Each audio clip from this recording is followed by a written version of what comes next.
Hi, I'm Christine Daigle. JP Rindfleisch. I'm Kevin Tumlinson. And I'm JD Barker. Welcome to Writers Inc. So before we get going, we've got a very big, special, incredible announcement. I don't know if it's really that big or special. We are doing a live episode. We've never actually tried this before, but February 5th at 1 p.m., we're going to try and do a live show. That's We have Eastern. no clue how 1 this, p.m. Eastern. 1 p.m. Oh, yeah, 1 Eastern p.m. time. Eastern for those of you in Manila. We've got no clue how this is going to work. There's going to be a link starting in today's show notes that you can click to join it's a Zoom call. And it's probably going to go horribly wrong, but we're going to give it a try. Yeah. And Tune we in can- just for that, if nothing else. Yeah. Absolutely. Who doesn't like a train wreck? yeah. My lovely service can accommodate 100 people. So the first 100 people, you're in. Come chat with us. That'll be great. Or log in from multiple computers. I'm going to log in like 4 or 5 different times. Perfect. Yeah. Well, we're going to get those numbers, but you should be able to ask questions in Yes. the comments of the thing. So we'll take your questions live. Yes. So I'm going to make All that those- happen somehow. So I'll figure it out. it'll be fun. Kevin, you've got snow coming your way in Texas, right? Yeah, I'm not looking forward to it. I don't know if it's so. It's probably going to be snow, but they're talking about like just icy rain is what they keep calling it. So they may not understand what snow is, or it may be something entirely different. Texas But doesn't we know. don't get that. Yeah, we don't get the last few times we've gotten something like this in Texas. It shut down the entire state, like knocked out our power grid. There is no traffic during those times because nobody knows how to drive in rain, much less ice and snow. So, yeah, the North always makes fun of us, but it's like, why would we need infrastructure for that Yeah. sort of thing? You know? Well, I think I'm like a couple hours away from the exploding tree risk, so that one's fun. Oh, Exploding tree. What is that? Yes, it gets so cold then the sap can't handle it, it expands and it explodes the tree. Oh, what's the Nice. temperature for that? It's going to be 5 here It's on like in the Saturday. minus 50 Fahrenheit range. Minus 50 Fahrenheit. Is that even a thing? wow. Yes. I've actually had to go outside minus 50 before, which was really fun. I didn't know you lived in Antarctica. Basically, I was yeah. about to say, I do you actually- live in deep space? Where do you you all live? think that I live over by like the Wisconsin area. I truly live in Antarctica. Yeah, Are you yeah, more yeah. northern than I am? I think where I live, I'm pretty much on par where you are. Okay, But so we're like the I same. have to travel, or used to travel for the day job farther north, and that's where I got trapped in the minus 54. I see. Yeah. I'd like to know why like the Apple weather app can't get this right, because like every time I open it, like we're getting snow on Sunday and Monday. Every time I open it, every hour it's different. It'll say 15 inches, and I'll look at it an hour later, and it's like 0.8 inches. Like it never seems to know. And then like I'll look outside and it's snowing, and like my phone will say snow starting in 2 hours. Like Yeah. it's never right. It's I okay with think rain, that's but it can't get because snow. there is no funding for meteorology, but that is another podcast. So Oh, That would be correct. They're spending it all picking up the trees that exploded. exactly. yeah. It's floating tree cleanup crew. On the All flip right. side, now we know where toothpicks come from. There you go. Yes, there you go. Wherever the hell JP lives. I'm huge gonna go. toothpick Like, industry. are there videos? Are there videos of this? Like a tree actually like exploding? Does it? I want to does know it about fatalities. explode or just fall apart or like? I need a saw it YouTube as like video. a joke on TikTok, but it looks like it is a real thing. I mean, especially when you talk about the sap freezing. I think truly what happens is the tree splits, cracks, and falls, and it's considered an exploding tree. It's not like So when I see a video of somebody like going outside with a bucket of water and throwing it up in the air and like it's ice before it hits the ground, like that's your neighbor. yeah, for sure. Okay. Okay. Or like the T-shirt where it just like turns solid really quick. Yeah. All right. Yay, Nice. yay global warming. Kevin, what is in the news? All right. Well, introducing the Substack TV app now in beta. Substack has launched a TV app for Apple TV and Google TV, bringing long-form videos and live streams from Substack creators directly to the living room. Creators don't need to do anything new. Existing video posts automatically appear in the TV app for signed-in subscribers with access based on current free or paid subscription status. At launch, viewers can watch subscribed videos and live streams, browse a personalized, quote, for you feed, and explore individual creator pages. More features are coming, including audio posts, search and discovery tools, paid content previews, in-app subscription upgrades, and better show organization, and also more of Kevin. Yeah. You going to use that, Kevin? I guess there's nothing you have to do. You'll just appear. Every damn thing you just heard me talk about. That's Do you live stream Kevin in the feature. app? Do you live stream? Not yet. I haven't actually done that yet. And I actually kind of have a standing date with another Substacker that we're going to do a live stream now that you can do it from the desktop browser. But we've had events, we'll say, happening in our lives that have prevented us from testing that out. But yeah. Do you do videos in that app, or you just do posts? I haven't. I've been using it because I keep doing everything on YouTube.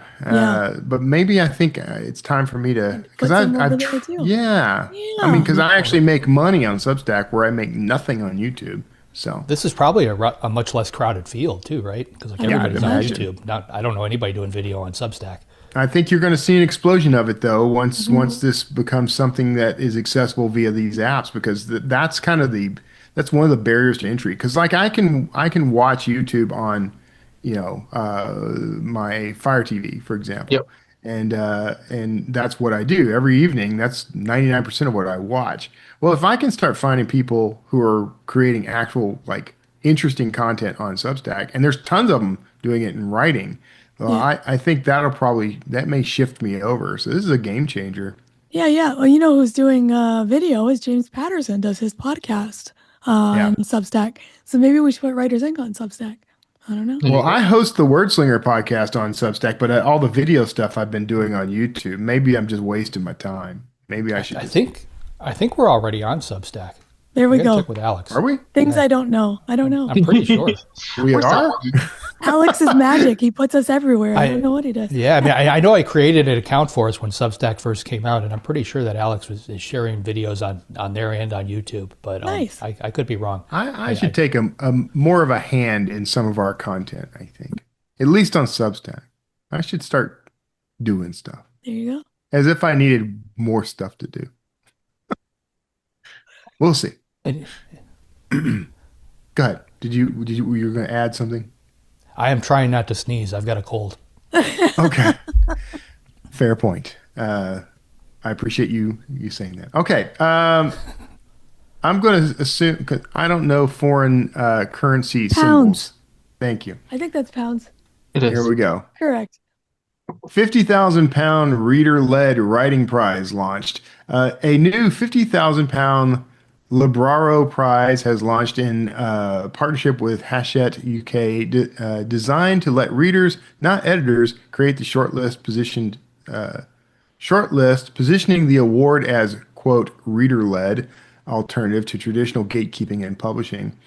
Writers upload full manuscripts to the Libraro platform, where readers champion entries to form a shortlist of 6, with readers themselves eligible for £10,000 prizes for referrals and active participation. The overall winner receives £30,000 plus £20,000 in marketing support and a publishing deal with Hachette UK, with judging from the reader-selected shortlist. The prize is open globally to adult and crossover YA fiction, with submissions due by February 15th. This is an interesting approach. I mean, I'm guessing they're just taking money they would have normally handed over as an advance and using it towards this, so it all kind of works itself out. Yeah, and it's more reader-led.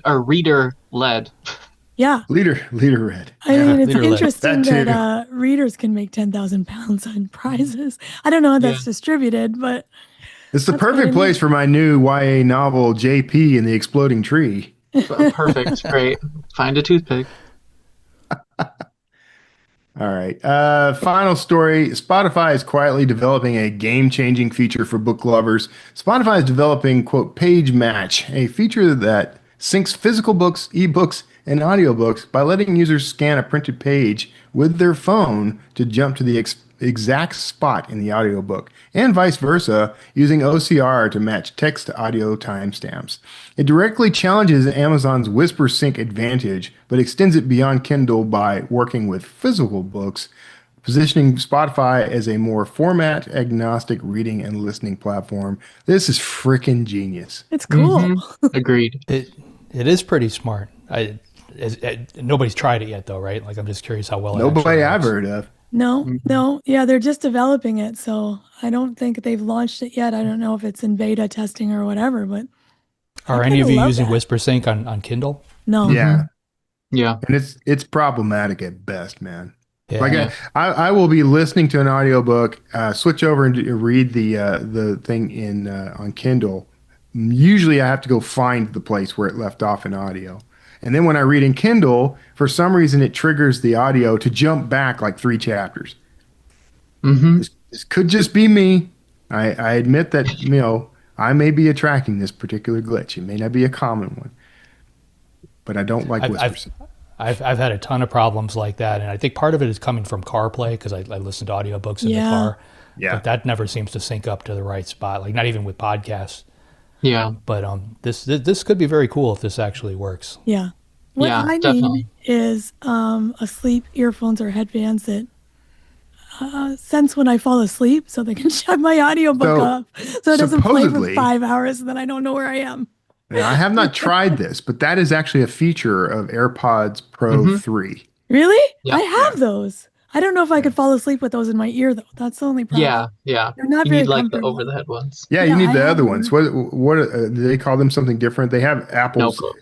I have don't a know if sleep they sense headband, that or and it's not. amazing, but I fall asleep wearing it. So the AirPods 3 will you can actually get your pulse. It'll do your heart rate. Cool. So I use that when I'm out doing my walk. I'll check my heart rate. Better not to know. Yeah. In terms of Did you know you could still absorb the text if you listen to it while you're sleeping? That's a lie, because I don't know where I am when I wake up. I'm like, what are they talking Nobody about? said you could follow the text. They said you could absorb it. Just absorb it. It's in my subconscious somewhere. I got through college doing that. I used to get my textbooks in audio, and I would listen to them while I was sleeping. I had a little speaker underneath my pillow. That's cool. I would just play them. Like, I wouldn't actually study the books. I would just play the audios. I learned everything by osmosis. What I do is I take the book, I put it under my head instead of a pillow, and I wake up knowing everything that's in the book. I had an insane rote memory, so I would never open a textbook and just be like, you said this in class and write it on the exam. That only worked until second year college. Then I had to study. I got all the way through my my graduate school by doing that. I didn't crack a textbook from the time, I think from probably around 7th grade until I graduated with my graduate degree. Yeah, I didn't, but my high school physics class, I needed to study. That was no joke. Physics is easy. You Anyway. live in a world of physics. How do you not know how this stuff works? Well, how come physics I can't do a pull-up? Can you explain that to me? Yeah, it's called gravity. Damn Practice. All right. I'm going to the moon for my pull-ups. You know that manuscript you've been editing for the past year? The one that's almost done, but never quite gets there? Well, right now, it's crying out for help from this episode's sponsor, AutoCrit. Quite possibly the most powerful all-in-one writing platform, AutoCrit puts an entire publishing team in the palm of your hand. Get access to customizable automated alpha and beta readers, plus series-wide story analysis, marketing support, line editing tools that can help you catch the mistakes you miss, and even more, including exclusive craft events only for members. The value is insane, and right now you can grab lifetime access for just one payment. No monthly fees, no usage limits, no caps, no tokens. At AutoCrit, unlimited means unlimited. It's time to finish your book. Start making real progress, escape revision limbo, and publish with confidence story after story. Check out autocrit.com/JD to save 50% on lifetime membership right now. That's autocrit.com/JD. JD, who is up this week? This week we've got Samantha Sotto Yambao on. Samantha is a professional daydreamer, aspiring time traveler, and speculative fiction writer based in Manila. She's going to tell us all about her latest novel, which is called The Elsewhere Express, and just released January 20th. Sam, you have called yourself a professional daydreamer and an aspiring time traveler based in Manila. So I am exactly. I am very curious. When was the moment you recognized that daydreaming could be a job description that you could build a career on? Okay, well, I also call myself an accidental writer because I'm not a writer by training. Okay. So it was really out of necessity that I fell into writing because, well, I have Manila traffic to thank for that. Um, I was driving my son to school at that time, and Manila traffic just made it impossible for me to like head on home again. So I decided to park myself at the Starbucks across from his school.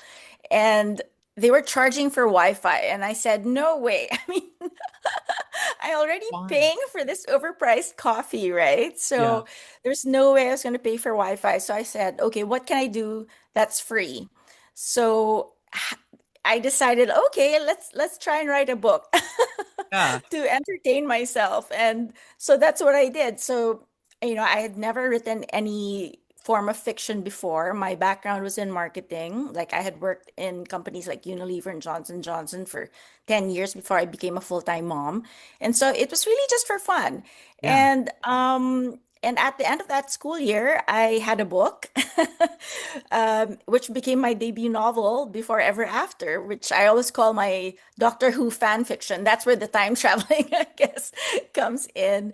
So, and then at the end of that school year, I told my husband, okay, look, I have a book. And he says, okay, so now what are you going to do with it? I go, I don't know. And then I don't know, I believe signs from the universe because I walked into this discount bookstore and there, lo and behold, was this copy of Publishing for Dummies. Hmm. Hmm. And I just, I decided to snatch it up and that's where I discovered you know, the whole process about how to get your book traditionally published. And this was back in the day because like my first book came out 14 years ago, right? So Yeah. when Yeah. I was querying, this was the point where agents were still asking for actual copies, printed out. Right. Right. Printed. There was no query manager, Yeah. things like that. So I would have to like send this over to New York, like from Manila. So this cost me an arm and a leg. Yeah, so I mean, luckily the book sold, so and I got a return on my investment. But yeah, so that's the long answer to your short question about how I discovered, how daydreaming could pay off. So Yeah. really, because of necessity, I was just, too cheap to pay for Wi-Fi. Yeah, I love that. I love that so much. And like, so that's wild to me. And you said for a long time that you didn't really view yourself as a real writer, that you were just that mom who wrote a book. Um, Right. so like when did that identity change, or do you still see yourself that way? Oh gosh, imposter syndrome is so very, very It real. is. So, I mean, I think the fact that it's still very hard to commit to the idea that this is a full-time thing, because I think publishing is one of those industries where so many things are just out of your hands. I don't know how long this ride will last. I mean, I definitely had a lot of lows in this roller coaster ride, and I really don't know how long I can keep going. So I really have a hard time like owning it and saying, "Oh yes, I am a full-time author." Yeah, but how for how long? I don't know. Fair. Well, for How, 14 years at least. 14 years at least. Excellent. No, that's really fascinating. And yeah, imposter syndrome is such a monster to say the least. For Um, sure, for sure.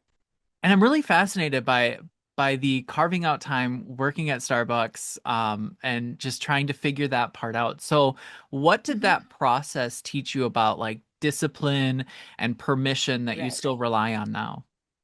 Well, I think I learned a lot about discipline actually from my corporate career because, when you're in corporate, you just have to show up for work, right? You're not Yeah. waiting for inspiration to show up. You just go to work, right? And that's how I approach writing. I think of it as a work day. I show up even if inspiration doesn't decide to show up and come with me to work that day. I mean, that's what the delete button is for, right? I Yeah. always think it's fine. The words don't have to be pretty.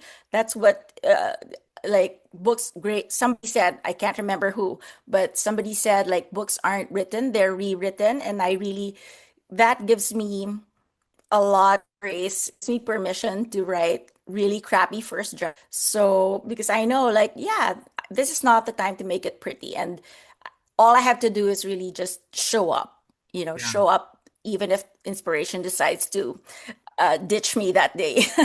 Yeah. Yeah. That's fascinating. And so with I think it was For Love and Gravity, you deliberately picked a romantic lead that was the least Mhm. likely romantic lead, Isaac Newton, and then researched him obsessively, Oh, yes, until he became a yes, human on the yes, page. exactly. So I'm curious, with the Elsewhere Express, what was that equivalent of, like, is this Mhm. too weird? Is this too hard? Or that sort of challenge there. I think that's always a question in my books. It's like, is this too weird? I think with Elsewhere Express, well, the idea first came about because I was on a train in Tokyo. And I noticed that, I was looking around the train and I just noticed that despite the train being full, it was actually empty in the sense that everybody, their minds seemed to be elsewhere. They were looking at their phones or just staring out into space. And that made me think, like, oh, okay. So if their thoughts aren't with them at this moment, where do thoughts go? Yeah. And that made me think, aha, what if thoughts board a literal train of thought? Yeah. Which of course led me down this path to thinking, okay, so what if our thoughts wander too far? Would we get lost? Like, would we be able to find our way back to our seats on the subway or the metro? Again, that made me think, okay, why do we return to these seats? What anchors us to this reality? And I said, what has weight? And I thought, oh, purpose. Purpose has weight. So people who don't have purpose, they're the ones who go off on this train. And I said, okay, let's pitch this and see if my editors and my agents understand the weird things that pop out from my head. So yeah, I think for me it's always that because all my books start with the question, what if? Yeah. And I think if you follow that question, it'll always lead you to something, well, either really interesting or really crazy. So Yeah. it's always a risk. Yeah. And I think too, like, this book comes off as like a cozy adventure, but it still carries that grief and that trauma in Hmm. it, which I love. I love those kinds of stories. So I'm curious about your take on the intersection of, like, cozy Right. storytelling intermixed with this, like, grief processing and trauma.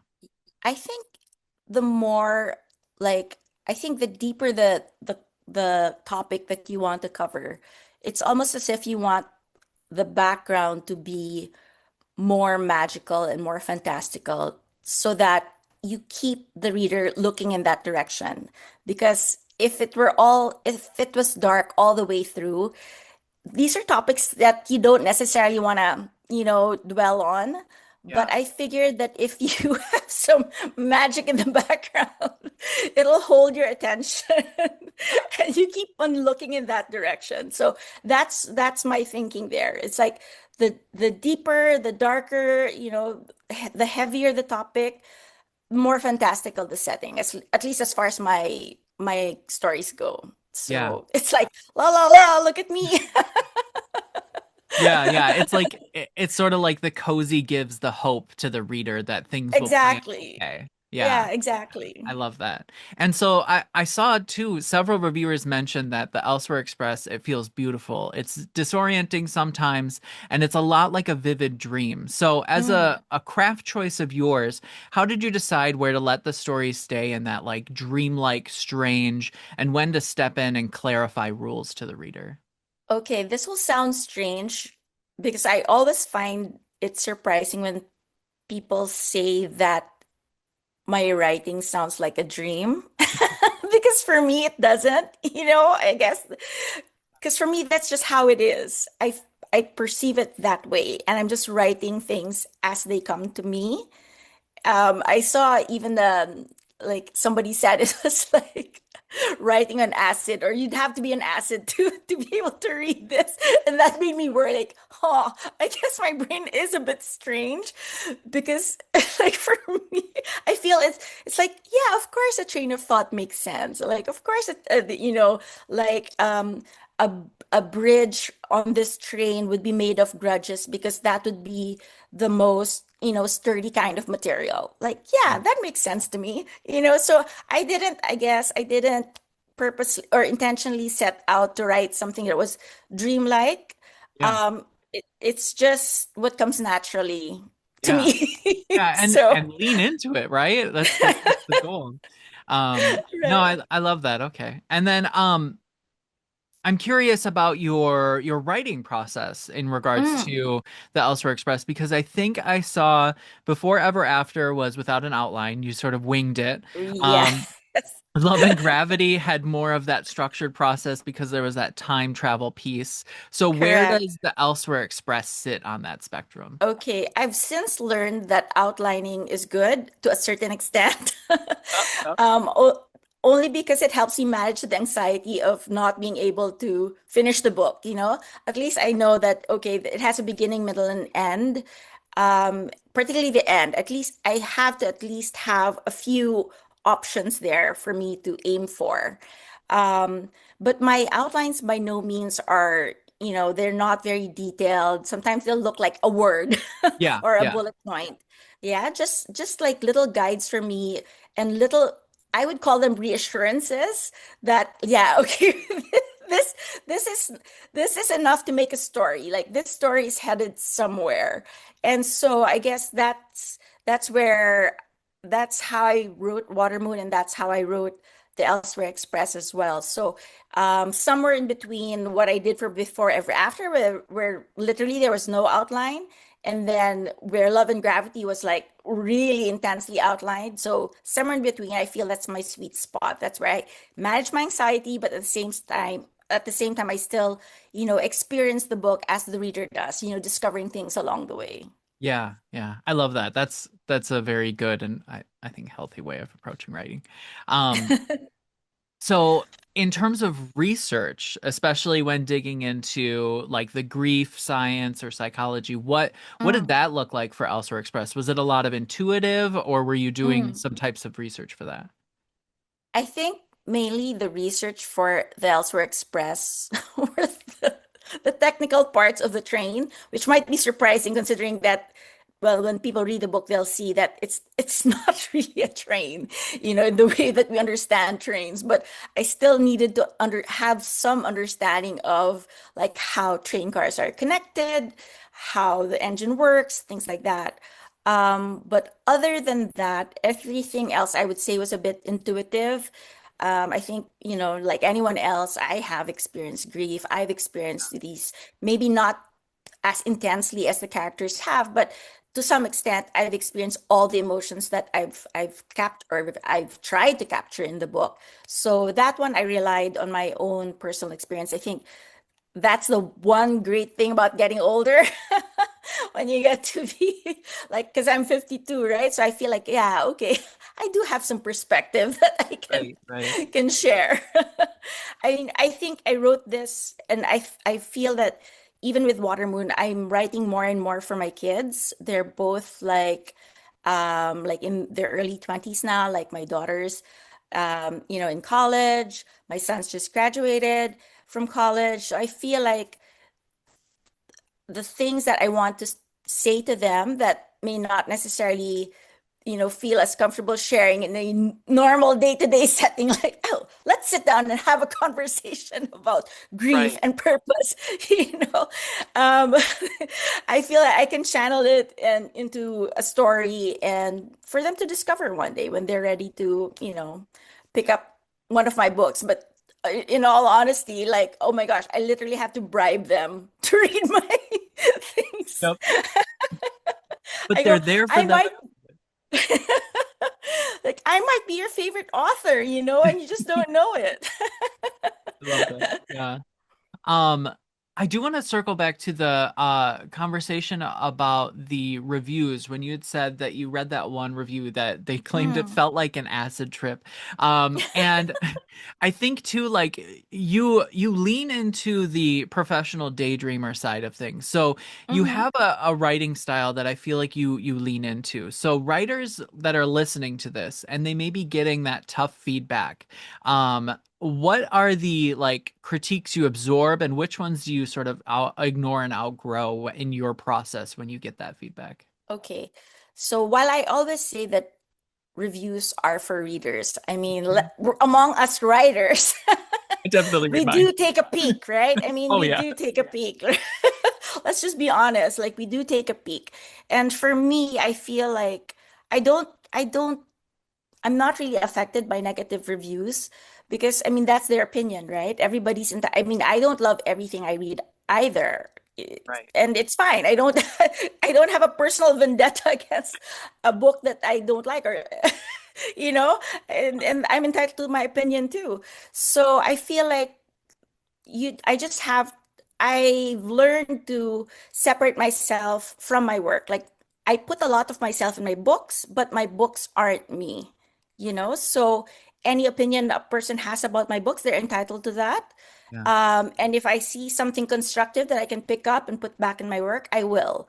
But as far as it affecting my day, no, it's not going to affect my day because they don't even know me, right? They don't know Right. me. They know this work and that they have an opinion about it, then it's fine. Um, what I do find reviews useful for is like, for example, if I'm trying to get into the mood for writing or like psyching myself up, you know, psyching myself so that I don't have imposter syndrome for that day, then I'm gonna read a few five-star reviews. So thank God for filters. Yep. Yep. So I'll read a few five-star reviews and like, yes, yes, I can do this, right? But it's always good to balance it out because you're never going to be as good as as what this five-star review says you are. Like, let's be honest, you know, you're not. You're not that great, but you're not as terrible also as a one-star review. And the interesting thing about it, some people will love your book for the same reason, Yep. exact same reason that somebody will hate Yep. your book, right? Some people may love acid trips and some people may hate acid trips, and that's Yeah. perfectly fine, you know? Yeah. So I feel like, you know, don't take it personally. Every review, I think that you get, it's just a way for you to find your readers, right? You won't Yeah. find your readers if you don't put your work out there. And the more, of course, that you put your work out there, the more people will read it, and you will just get amongst that, you know, that group of people who discover you, there will always be someone who will not like your work, and there will also be people who like your work. So it's all a part of finding your readers, I feel, you know? So you can't be affected by it that way. Yeah. I recall this one time I got a 1 star and a 5 star review 10 minutes apart from each other that said the same thing. And I was like, oh, Exactly. it's an Exactly. interesting It's like moment. you Yeah. can't write for your haters. And at Yep. the same time, you can't believe also all your five-star reviews, you know? Otherwise, where's the growth, right? You Yeah. always have to keep striving. Yeah, I love that. Um, okay, so you've said that the goal of writing shouldn't be to get published, that the goal to write Hmm. is write a good story and let publishing be the effect, not the cause. So Mm-hmm. if you were talking to a writer who is trying to get their first book deal, might be stuck on draft two, what would you want to shake loose for them so that they can focus more on the story? Oh gosh, I would just say like I feel like every writer starts writing for the joy of it, but that's something that we lose along the way sometimes because we get so obsessed with the idea of getting published, right? Yeah. But that's not why we started out writing this story. We started out because this story came to us, chose us as its, you know, as its writer. We were blessed with this idea. And I feel that we just need to remind ourselves that every idea, every story is a gift. And we need to honor that gift, right? So even if that gift is just for ourselves, you know, I think the most important reader of your book is yourself. So if you try to just remember that, okay, this idea chose me, like no, it didn't go to someone else, then I have to be show my gratitude for receiving this idea by focusing on the idea and not all the other things that come later. I feel like a good story will always find its audience, and it may not necessarily be a big audience, and that's perfectly fine. um, as long as you are satisfied with the work that you've put into the book, with the respect that you've given the idea, I think that's really all we can ask of this gift that's been given to us. So yeah, just remember the joy. Remember why you started doing it in the first place. Yeah, I love that. And then once they are ready, I think that this is fascinating, and this is something that you were talking about earlier about having to send physical copies from the Philippines to New York, which is wild to me. But you Yeah. I mean, you've a Sunday Times and USA Today bestseller. You live in Manila, and you said you're happy if your journey encourages other Filipino writers to reach an Right. international audience. So I'm just curious, what do you think is both easier and more difficult about being so distant from that like UK New York hub of publishing? Well, you have to be prepared to live in several time zones. Yeah. Half the time I don't know what time it is because like right now it's 10 p.m. and I'm talking to you, right? Yep. And it's 8 A a.m. lot of here. my a lot of my emails come in at night.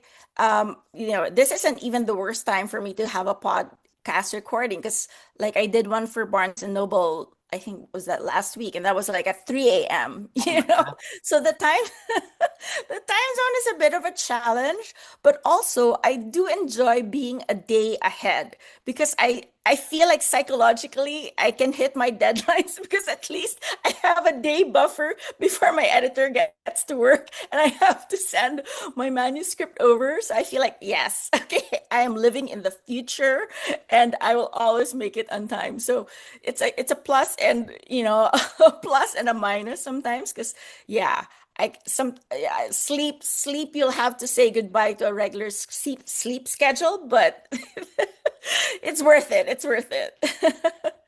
Excellent. All right. So while we start wrapping up on the questions, I'm curious, when you look at a book like The Elsewhere Express, what is the serious or true thing that you are secretly hoping it does to people who read it? Oh gosh. Well, as I said, the people that I had in mind when I wrote the book were really my kids. Yeah. I think they're at that stage in their lives where they're trying to figure out their why, what their purpose is, what they want to do with the rest of their lives. And I feel like um, it's easy for me to say, yeah, you'll figure that out. I stumbled into this career, things will work out, and it's easier for me to say because I have the benefit of hindsight. I can tell them, oh, okay, you're gonna take some detours, but you'll eventually wind up where you're supposed to be. Um, and I feel that we've had this discussion so many times. Like this book was born from all the calls that I had from them from college, them calling me because, uh, and having all these like, oh, should I shift courses? What should I do? Like, things like that. And I feel like this was like almost, I wrote this book as an answer key for them. Like, here, Oh, I love that. read this. Maybe it will give you clarity that things will work out. Things Yeah. will work out. You have to trust the process. You will find your way eventually, and there's no rush to find your purpose like right this very minute. Like I've taken so many detours, and if not for those detours, I wouldn't be where I am, having the privilege of writing these stories. So I just feel like allow yourself to get lost and you'll find your way. You'll find Yeah. your way. Yeah. That's perfect advice for anyone, including writers out there. Um, well, as a final question, I'm just curious, what's next for you? Do you have another project that you're working on or anything? Yeah, yeah. Well, I actually just sent my the book that's coming out after the Elsewhere Express in 2027. I just sent it to my editors. So that's called The Night Movers Disappearing Service. Another strange, another strange Perfect. book. We love strange. Yeah, so Excellent. that's coming out in 2027, and I have another book coming out after that, but that's still in early stages of brainstorming strange ideas. Yeah, yeah. Well, Sam, it has been a delight talking with you. Thank you so much. Thank you so much for having me. It was a pleasure. All right. So Sam filled her time waiting on her kid by writing in a coffee shop. So I want to know, what is your strangest place or circumstance that you've had to find a routine to write? I've written pretty much everywhere because I'll do it on my Same. phone. So like I've done like the line at the grocery store, pumping gas. The phone was a game changer. I mean, because of the van, I've written from all kinds of places with all kinds of views. I think I have written in restrooms. Does that count? I've written in Sure. men's rooms, especially in like airports. Spray painting on the stall wall does not count. Well, Kevin, didn't you spend like a weekend writing a novel or something? So you had like your phone on you at like a hotel, if I remember correctly. Well, yeah. So there is a novel I wrote in a day because I was snowed in somewhere, but that was with a laptop. But I wrote, by my count, 4 of my novels entirely on my iPhone with my thumbs. And the current Poor thumbs. it actually was not as bad as you think. But the book that is my giveaway on my website, if you sign up for my newsletter, I wrote while I was in line at Disney World for That's the it. flight of the Avatar, or flight of the whatever Avatar based ride that was. It's like a 4-hour wait in line, and I wrote a short story on my phone. So Gotta that get may be Easy the Pass. weirdest place now that I think about it. Yeah. She also talked about, putting heavier topics and adding in more like fantastical settings. Since this is more cozy, do you guys find that similar in your genres? Like the heavier the subject, the more you lean into like fantastical or supernatural or something else? I think I'll you lean have- into humor. Yeah. Mainly because I write a lot of like dark, like serial killer type stuff, and I've gotten to know a lot of cops over the years, and they tend to really lean into the humor. So like the darker the crime scene, like the funnier the jokes. It's basically their coping mechanism. So I try to capture that. Yeah. Yeah. I was going to say the same thing. I think with thrillers, you have to include some humor. You need some comic relief from all of Yeah. the blood and awfulness. And I think it's the same in horror as well. Having something a little bit light in places, because it's hard just to have one straight go of heavy through Yeah. the whole thing without, Yeah. I don't know, feeling depressed. So, And most yeah, people don't want to unless read you're their like fiction Cormac feeling McCarthy. depressed. Yeah. True, Yeah. true. I guess there Yeah. are some cases where that doesn't happen. Yeah, I Yeah. found that really interesting because, like, I know it's easy in fantastical things to just add more fantasy, but I was curious in like, thriller realm, and I think humor So makes a lot of sense. Humor. I'm a big fan of the whole magical realism genre, but I think that in part I do that even when the point of it isn't the magic. That I like the idea of the absurd or whatever intruding on the contemporary normal world, and like my thrillers have been almost exclusively that, if I really dig down on it, because it's usually some like misplaced history that's suddenly throwing the modern world into a state of danger, and you kind of got to stretch to get to that sometimes. So there's that sort of absurdity there. But I definitely write a lot of humor into my protagonist because he's a wise ass. He's I think Kevin. that comes. Yeah, he could you could reasonably assume that he is at least somewhat Kevin. That's true. Very nice. In terms of managing anxiety, Sam said that she outlines to help manage her anxiety. And so I'm curious, what steps in your process do you use to assure that this is a book worth finishing? Bourbon. I use medication, so Oh, great, perfect. Great, everybody. Bourbon and medication. That's the answer. Sometimes at the same time. No. No, this is not medical advice. There we go. Now you can say it. Also, my life is a horror story, Yeah. so don't replicate what I do. Yeah, I liked when she said that because I never really thought about it. Outlining reduces anxiety, but I think it does because you can see the book is going to work or not.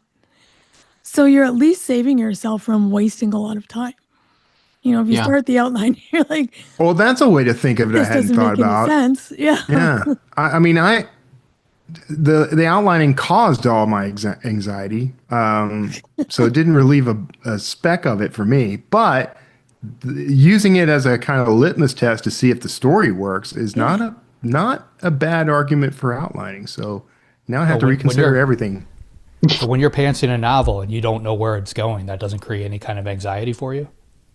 Maybe just briefly, but I guess because I've done this so often now that I know I'm going to come up with something. It doesn't really impact me. But outlining was different. I think the only reason outlining really stressed me out, honestly, and made me anxious was because it was something I didn't do, and because I wasn't good at it. And so I had there's a name for that when when a student came through school and he was always the best at something, now he has to perform in the real world. That's basically what I go through when I have to try something new. Perfect. She also said, don't write to get published, write a good story and let publishing be the effect. What are your thoughts on that one? I 100% agree with that. I mean, I think money.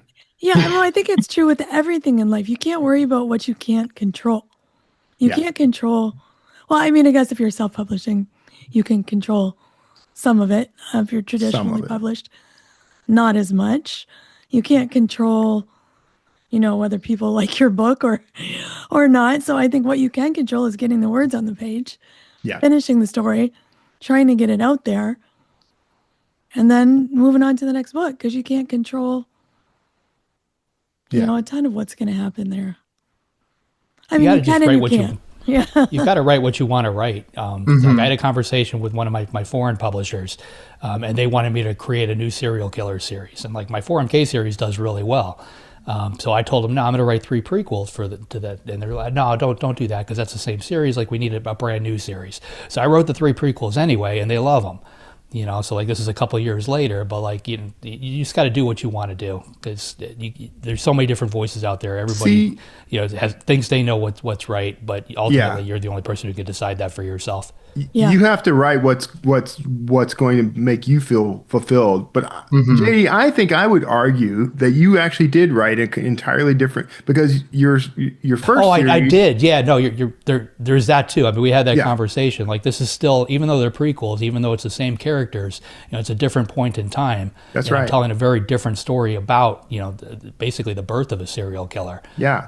So because the original books were all written with a character who'd already experienced all those things, and so you're starting from the middle, basically. Yeah. So, my serial killer is basically dead at the beginning of the first book. Yeah. I wonder, like for me, this spoilers, concept. by the way. Well, you see it on page 1. It's not that much of a spoiler. But I wonder too if this is kind of like an evolutionary thing, at least for me in my experience, because like I think at first you want to write for yourself, not to get published, and then you start to see what it is that you like that is publishable and how to refine that and really get the attention. Because at least for me, like I'm thinking about how people are responding to the previous books to ensure that it hooks people more and more, and it's not just like what I want to do, but I make sure that it's what I want to do that will pull people in. Yeah, I mean, and honestly, like if you're reading your reviews, like that's the best place to probably figure that kind of stuff out. Yeah. Depending on your goal, right? True. Okay. So because if you are writing, and I think that there is something you said, especially in the current age of AI and the deluge of work that's hitting, out there, and we all complain that it's hard to be discovered, I think why not just embrace the low chance, right? Like embrace the fact that you might not get the kind of notice you're after, and just go write something new and original. I posted on social media the other day that, and I'll try to sum this up in because I can't remember my exact wording, but I think it's interesting. Everyone's worried in the creative world, artists and writers and everybody else. We're all worried that AI is like stealing the work from us and taking over for us. And I think that what we should probably consider is we have become so formulaic and so predictable in the way that we tell stories or create art that is easily replicable by AI. So maybe we should just take this as an opportunity to really push the limits of this stuff and really come up with something new and hyper creative. And that may mean that you're not making a bunch of money from it. So I'm not an advocate for people to just go out and just do something and not try to make a living off of it. But I do think that we're kind of at a point where experimentation may be your strength. This may be the opportunity to go out and do something really bold. Be weird. Be weird. I love it. All right, last question. She admitted that even after 14 years, she still struggles to call herself a real author.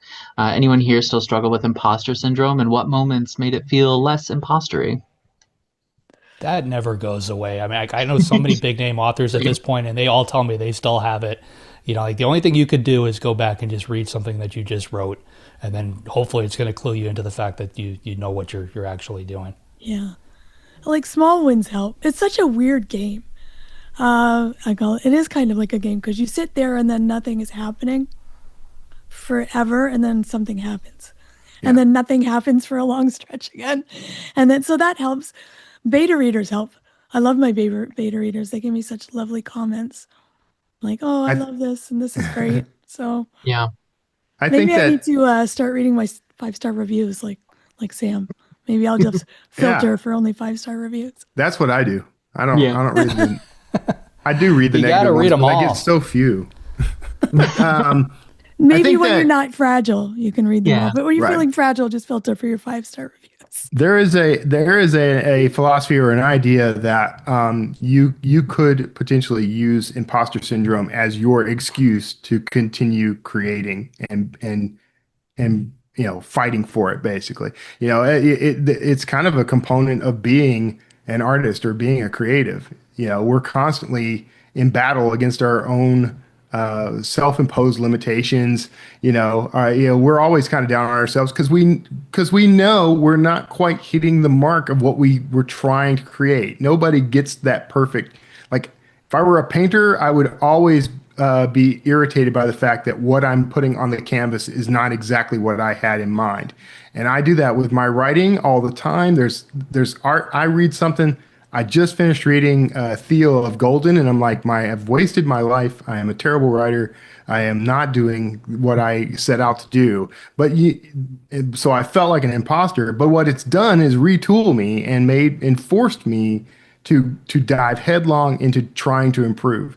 And I think that's what the purpose of it is. As miserable as it makes us feel, it serves a purpose, and we might as well embrace it and run with it. Yeah. And that's when you start the heavy drinking, right? That's the right now. All this is the bourbon talking, frankly. Great. Love it. Awesome. Okay. With that, JD, who's up next week? I'm reading this and I'm thinking I've been in this industry for a very long time. I know a ton of writers and there's literally, like, in speaking to all of them over the years, there's no right or wrong way to write a book. But when it comes to the tools that you can use, some are far better than others. Next week, we've got Oliver Evanson coming on from Scrivener. Scrivener has been one of the go-to writing softwares for many of us, and it's about to get way better. Oliver is going to explain exactly what's coming next to this industry-leading software. Nice. Sounds great. If you'd like to be notified as soon as new episodes publish, make sure you go to writersincpodcast.com and sign up now. We'll see you next episode, and have a great week of writing. Thanks for listening to this episode of Writers Inc. Access the show notes and leave a comment at writersincpodcast.com.